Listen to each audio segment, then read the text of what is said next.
Tumsifu Yesu Kristo. Kwa hiyo baada ya Yesu kujitokeza kwa wanafunzi wake mara nyingi, siku ya leo anawatuma baada ya kuwakumbusha vitu vyote na kuangalia kwamba wameiva. Leo anawatuma rasmi waanze kuhubiri hiyo habari walioisikia kwake, wakiongozwa na Roho Mtakatifu. Katika somo la kwanza na Injili vinaonyeshwa kushuka kwa Roho katika hali tofauti. Tunaambiwa kwamba zilikuwa kama ndimi za moto ambazo zilimshukia kila mmoja wao, wakaanza kuongea lugha mbalimbali. Na tunajua hadithi za Luka na Yohane. Tunapoongelea Luka hapa tunaongelea kitabu cha Matendo ya Mitume.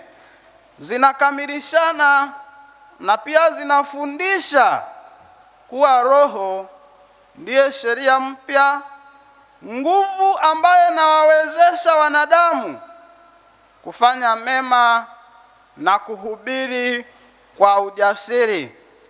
Na Roho ndiye chanzo cha umoja. Anafutilia mbali vizuizi huyo Roho, na mahali popote alipo anaangamiza dhambi.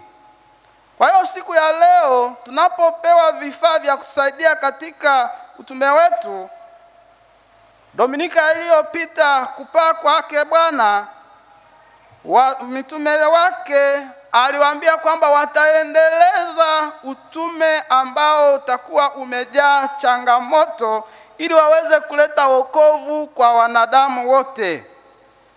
Na hii kazi walikuwa wanatakiwa kuifanya kwa nguvu zao zote, wakiongozwa Roho Mtakatifu, na walitakiwa kuanzia Yerusalemu. Kwa hiyo siku ya leo namna Roho Mtakatifu alivyowashukia hawa mitume ni tofauti na labda wakati mwingine tunavyoelewa. Sisi tunaelewa kwamba Roho Mtakatifu akimshukia mtu anaanza kuongea ndimi za ajabu. Kipindi hicho Roho Mtakatifu alivyowashukia wakati wa Pentekoste, ilikuwa Yerusalemu ilikuwa mji wa kuhiji. Watu walikuwa wanatoka sehemu mbalimbali wanakuja kuhiji. Kama juzi Uganda ilikuwa kuhiji na Mgongo. Watu wengi wamekusanyika pale. Kwa hiyo hao Wayahudi wakina Petro na wenzake waliongea lugha yao Aramaiki, lakini yule wasijui Msukuma, sijui Mganda, sijui Muhaya, sijui Mgani, walikuwa wanasikia hawa mitume wakiongea lugha yao. Tumsifu Yesu Kristo. Kwa hiyo hawa walikuwa wanajiuliza, wanashangaa, hawa watu wamepata wapi uwezo wa kuongea lugha yetu? Si hawa ni Wayahudi? Zile ndimi za Roho Mtakatifu ziliwashukia, wakaanza kuongea lugha yao, na wale ambao walikuwa wameenda kuhiji pale wakapokea huyo Roho Mtakatifu, wakaelewa. Kwa hiyo Roho Mtakatifu alivyowashukia siku hiyo, wote walianza kuelewa hizo lugha. Na Luka, tumesoma kipindi hiki cha Pasaka, Luka naelezea vizuri in a detailed way namna haya matokeo yalipoanza kutokea kipindi kile mpaka sasa. Akaanza kuwaelezea, na alivyowaelezea akasema kwamba Roho Mtakatifu aliwafanya mitume waanze kuongea, na watu wakaanza kupokea ujumbe wao bila kutumia nguvu nyingi. Kuna movie inaitwa Persecution ya Mtakatifu Petro. Wanafunzi walikuwa wanalalamika, sasa wanatuma huku, hawaelewi. Kulikuwa na scene ambayo mtoto alipotea, wakamkuta wakasema, "Huyu mtoto anaenda wapi?" Akasema, "Sijamuona mama yangu, na mama yangu amepotea," kwa sababu watu wanakuwa wengi. Walikuwa haelewi. Akasema, "Sasa unaona tunavyosema, tutaanzaje kufanya utume kwa namna hii?" Lakini baadaye, baada ya kupokea Roho Mtakatifu, wakaelewa yule mtoto alikuwa anasema namtafuta mama yangu. Wakasema kumbe Roho Mtakatifu huyu tuliokuwa tunaambiwa atatuwezesha, ameanza kutuwezesha. Akaanza wafanye kazi yao bora bila ugumu. Changamoto zilikuwepo, lakini changamoto ya lugha haikuwepo kwa sababu walikuwa na msaidizi. Na hiyo zawadi ambayo karama aliyopewa ya kuongea iliwafanya wapate waumini wengi. Tunakumbuka vizuri ujumbe wa Petro wa kwanza. Tunaambiwa kwamba watu waliopatikana wanakaribia kama 5,000. Na katika somo la pili linatuonyesha matokeo ya uwepo wa Roho katika jumuiya. Ya kwamba Mungu anatupa karama mbalimbali. Na hizo karama mbalimbali zinakuwa na lengo moja. Sio competition, mashindano, mimi naongea hivi, mimi naponya wagonjwa, mimi naweza kuongea, mimi naweza kufanya nini. Is not a matter of competition. Ni kwamba Mungu amekupa hiyo karama, uitumie.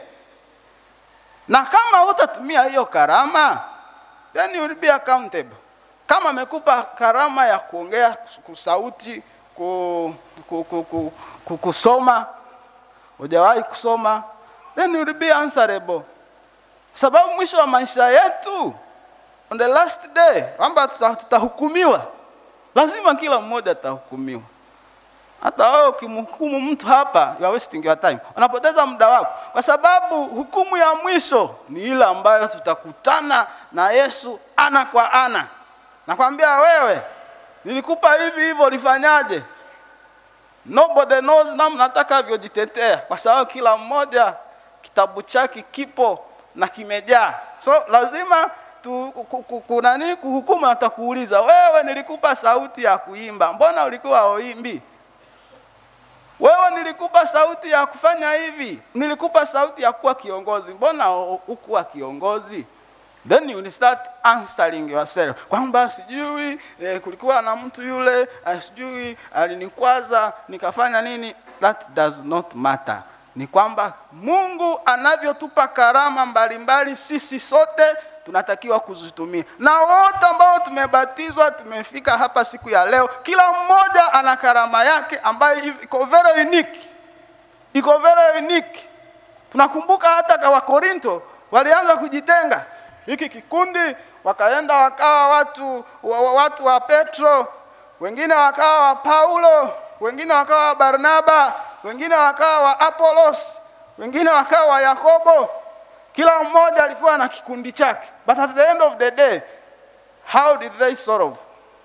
Waliambiwa kwamba ni mti mmoja, lakini yule mpanzi anayemwagilia maji ni Bwana Yesu Kristo.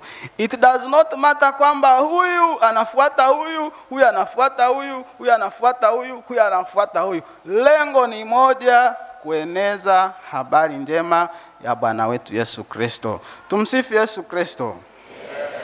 Kwa hiyo hizo lugha tunasema mwili mmoja, lakini mambo mengine wanasema what affects the eyes affects the nose. Yaani ukiumia jicho na pua itapata shida. Ukiumia mguu, sisi tulikuwa tunani, ukiumia hapa mguu, hapa kutakuwa na kitu kama hivi. Sasa huwezi kutembea vizuri. Ukiumia hapa, ukipata kidonda kama huku, sijui panaitwaje, alafu huwezi kunyosha mkono vizuri kwa sababu nilipokuwa ukipata shida hapo huwezi. Ukiumia sikio, you cannot sleep. Huwezi kulala. Ukiumia jino, tumbo pia. So it is one body. Ambayo hivi vitu vyote, hizi karama zote tunazopewa ni lengo moja. Na kama una karama for your personal gain, inakuwa bure pia. Kwa sababu tumeambiwa kwamba hizi tunazopewa ni kwa ajili ya utume, kwamba huyo Roho Mtakatifu ni msingi wa karama na huduma mbalimbali katika kanisa, na yeye ndiye anayefanya karama hizo zilete faida na umoja katika jumuiya nzima, kama viungo mbalimbali vya mwili vinavyosaidiana kwa faida ya mwili mzima. Kwa hiyo ndugu zangu, tunapopokea karama kutoka kwa Mwenyezi Mungu, tuzitumie vema tuweze kumtumikia.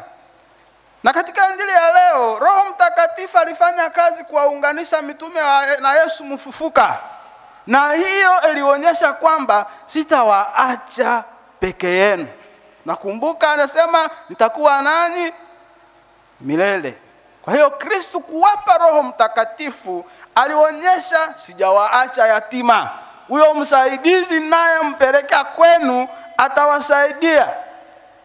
Na alijua kwamba anapowatuma, nasema anawatuma like sheep among the wolves.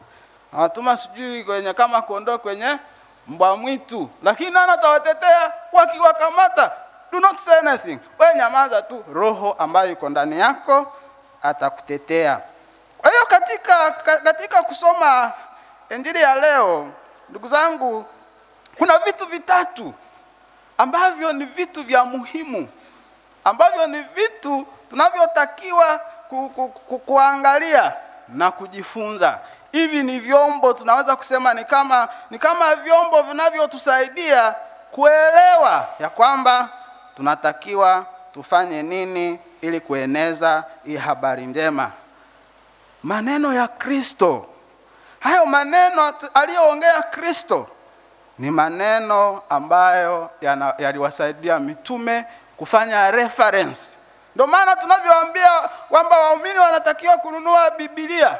Nunua Biblia, wasome neno. Unaposoma neno na imarika, na hilo neno linakusaidia kutoa mfano. Ukiwa unafanya research, wale ambao kama hujafika kiwango cha kuwa daktari, you have to acknowledge ya kwamba hili neno nililosema lilisemwa na mtu fulani. You have to put in a footnote kwamba huyu mtu fulani alisema hivi. You can paraphrase, lakini lazima acknowledge kwamba hili neno sio la kwangu, linatoka huko. Na sisi katika kueneza habari njema, footnote yetu ni maneno ya Bwana wetu Yesu Kristo. Amani na salama. Kwa hiyo katika kufundisha, Yesu kufundisha imani na wanafunzi kuendeleza hivyo, waliwajaza watu, wakakuza jumuiya ile ya kwanza katika imani. Na hiyo imani ikawasaidia kuelewa kwamba hamna kuwa waoga katika kutangaza neno lake. Na kitu kingine ambacho ni muhimu, uhuru, freedom, ni kwamba freedom walitakiwa kufanya wao wachague. Wewe umepewa hii zawadi, hii karama, hiyo karama utaitumia kivipi kusaidia na wengine? Maneno yatusaidia, lakini freedom, uhuru wetu. Wao umepewa hii, unajua unaweza kufanya hivi. If you hide it, ukiificha, utakuwa kama wale watu waliopewa talanta ngapi? 3. Kile wa mwisho aliambiwa nini? Aliambiwa, wewe mpumbavu wewe, mshike, pelekeni kule kwenye giza, mbaya atalia na kunena meno. Tumsifu Yesu Kristo. Kwa hiyo leo, as much as tunatumia uhuru wetu, ndugu zangu, tumuombe Mungu atuimarishe, tutumie uhuru wetu vema kusaidia kueneza habari njema, na kusaidia pia kutafakari imani yetu kwa wengine. Na hiyo ndiyo wasaidia hawa wanafunzi kufanya kazi. Tunakumbuka hivi kipindi cha mwisho, Paulo alikuwa anajivunia, mimi mnanijua nilikuwa nafanya kazi zangu, na hizo hela nilizokuwa napata zilikuwa zinasaidia ndugu wengine. Alikuwa anatengeneza matenti. Kwa hiyo choice ndugu zangu ni ya kwetu, namna tunavyoitumia. Kwenye jumuiya zetu, karama ambazo tunazo tunazitumiaje? Tunatakiwa tuzitumie vema ili Mungu aweze kufurahi namna tunavyofanya. Kitu cha mwisho ni msamaha. Vitu vitatu: neno, uhuru na msamaha. Words, freedom na forgiveness. Kwamba kuna kusamehe, ni kwamba wanafunzi walipewa mamlaka ya kusamehe dhambi, ya kwamba wowote mtakaoondolea dhambi wameondolewa, na wowote mtakaofungia dhambi wamefungiwa. Kwa hiyo sisi tumepewa mamlaka hayo ndugu zangu, kusamehe dhambi na kuona dhambi ije. Tunapotenda dhambi ni kumuomba wa Mungu pia atuondolee hizo dhambi, tuwe watu wenye haki na tusiwe watu wa kulipiza visasi. Najua ukikuwa unalipiza kisasi unaweza kujiumiza zaidi. Unajiumiza zaidi kwa nini? Kwa sababu wakati mwingine mambo yanaweza kubadilika. Na hapa ni kwamba Roho Mtakatifu anavyokuja kuishi katika ndani yako ni kuanza kusikiliza kwenye roho yako. Huyu roho ananiambia nini? Nifanye nini? Roho Mtakatifu hajawahi kuja kwenye kelele. Tunakumbuka kutoka katika Agano la Kale, Elia alivyokuwa anamsubiria Roho, alikuja sijui eruption, vurugu na fujo, Roho hakuwepo. Mara ya pili sijui akaja nini, Roho hakuwepo. Lakini that breath wind alipoona, akamuona, akajifunika. Kwa hiyo Roho Mtakatifu anapokelewa tunapokuwa akitukuta tunatafakari. Na mitume Roho aliwatokea, aliwakuta ndani. Hakuwakuta huko nje mtaani, aliwakuta ndani wamejifungia. Akaingia akawaambia amani iwe kwenu. Na lazima kuwa na amani ya moyo. Huko Mbarara tunamsema, anasema akasinje na okeha. Ukisubiria mtu aje kuletea amani, utahangaika mpaka kifo. Lazima amani unajiletea mwenyewe. Akasinje na okeha in a way that kwamba ukisubiria ngoja wanitambue wanipe amani, maisha yako taendelea kuhangaika. Amani unaamua kwamba ngoja nilete nijipe amani amidst all challenges changamoto ambazo unapata. Ngoja niamue nipate amani. Kristo anawatakia amani mara mbili katika somo la leo. Na baada ya kuona kwamba mioyo yao imejaa amani, akawavuvia, akawaambia pokeeni Roho Mtakatifu. Na sisi sote tunapokea Roho Mtakatifu katika siku tunapopata kipaimara.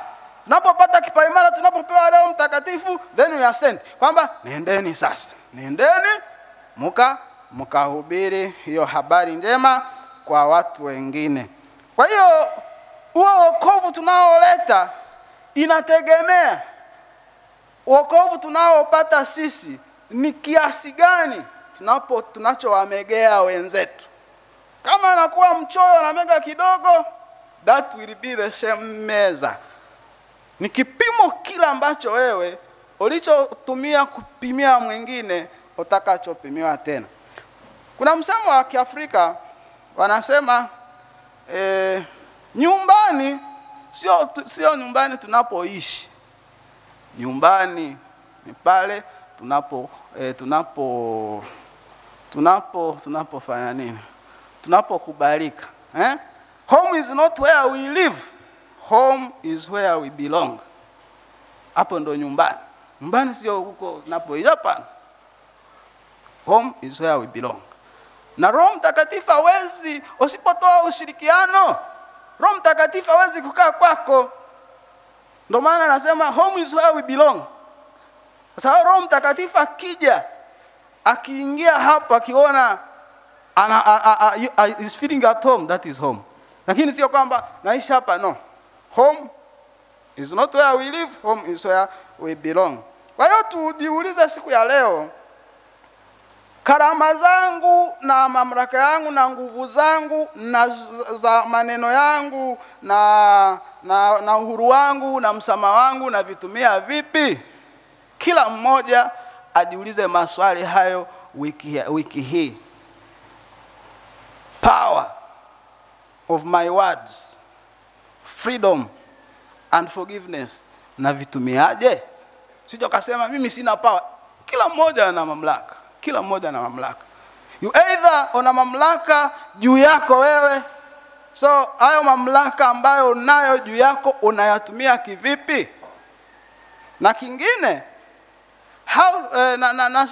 nasikiaje Roho Mtakatifu napotaka uongozo wake au msaada wake? How do I listen to the Holy Spirit and seek the Spirit's guidance? Hiyo vitu vinakujaje? Ukitafakari lazima unapata majibu.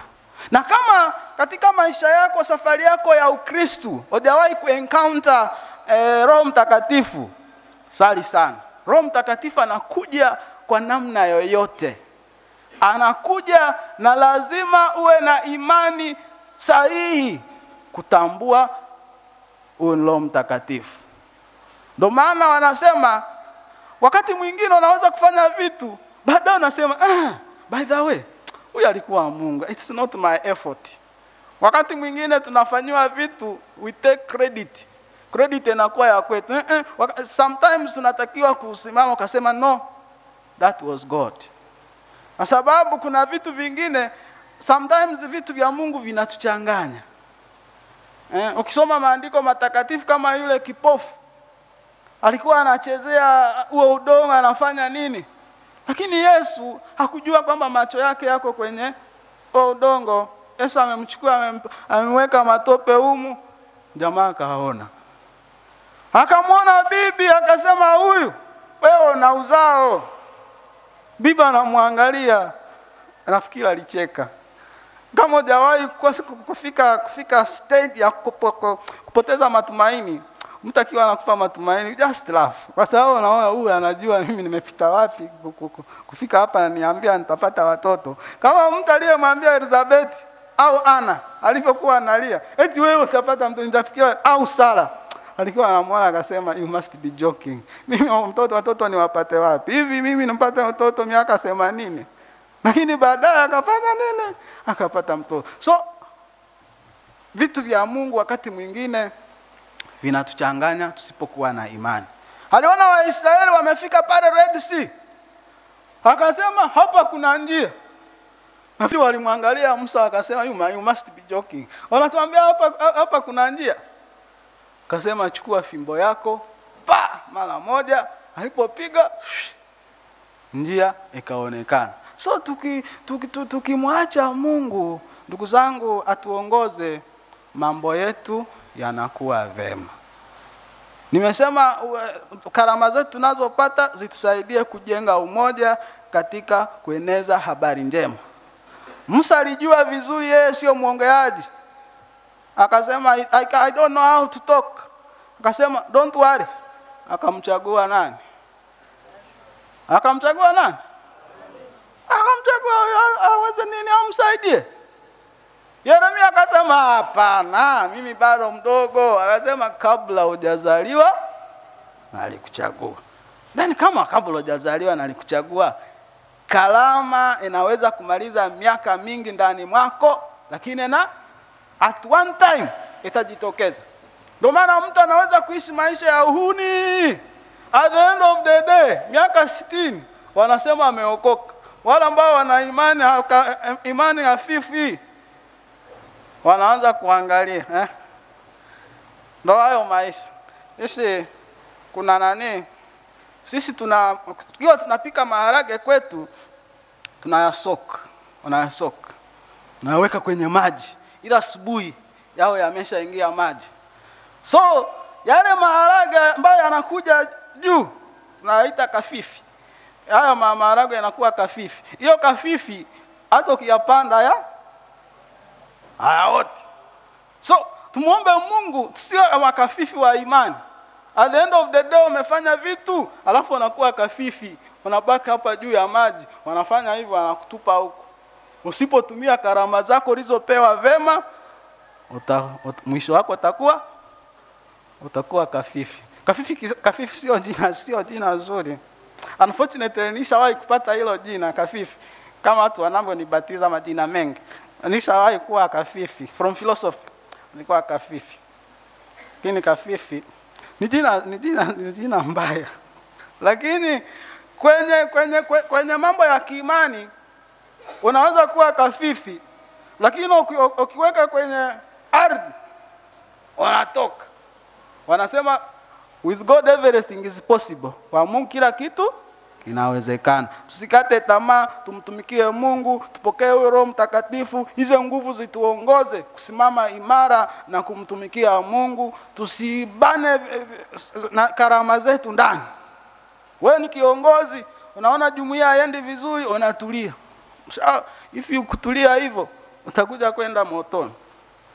Kama una karama hiyo umepewa na Mwenyezi Mungu, itumie vema kwa kujenga na kuleta wokovu hapa duniani.